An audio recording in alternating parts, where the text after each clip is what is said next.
أعوذ بالله من الشيطان الرجيم. بسم الله الرحمن الرحيم. يا أيها المزمل قم الليل إلا قليلا نصفه أو انقص منه قليلا أو زد عليه ورتل القرآن ترتيلا إنا سنلقي عليك قولا ثقيلا إن ناشئة الليل هي أشد وطئا وأقوم قيلا إن لك في النهار سبحا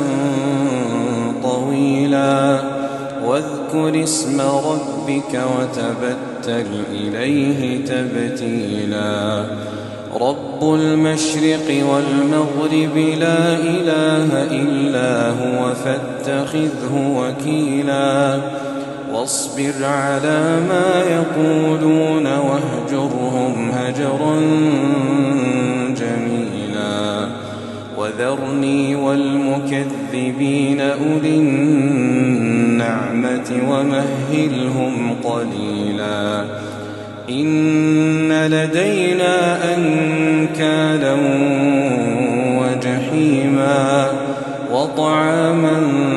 ذا غصة وعذابا أليما يوم ترجف الأرض والجبال وكانت الجبال كثيبا مهيلا إنا أرسلنا إليكم رسولا شاهدا عليكم كما أرسلنا إلى فرعون رسولا فعصى فرعون الرسول فأخذناه أخذا وبيلا فكيف تتقون إن كفرتم يوما يجعل الولدان شيبا السماء منفطر به كان وعده مفعولا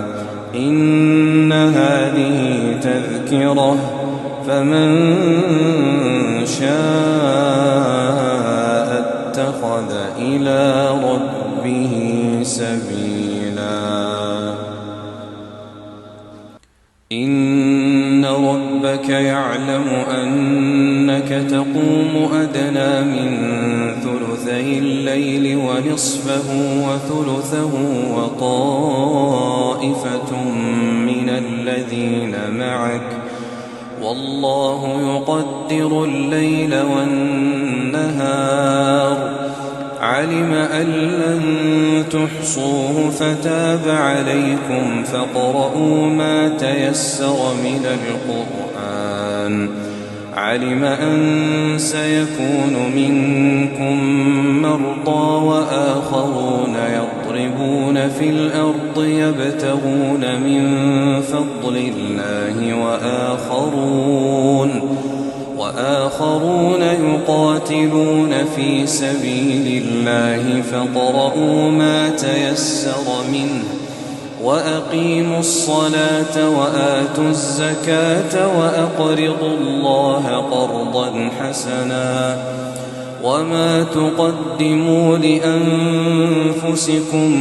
من خير تجدوه عند الله هو خيرا وأعظم أجرا واستغفروا الله إن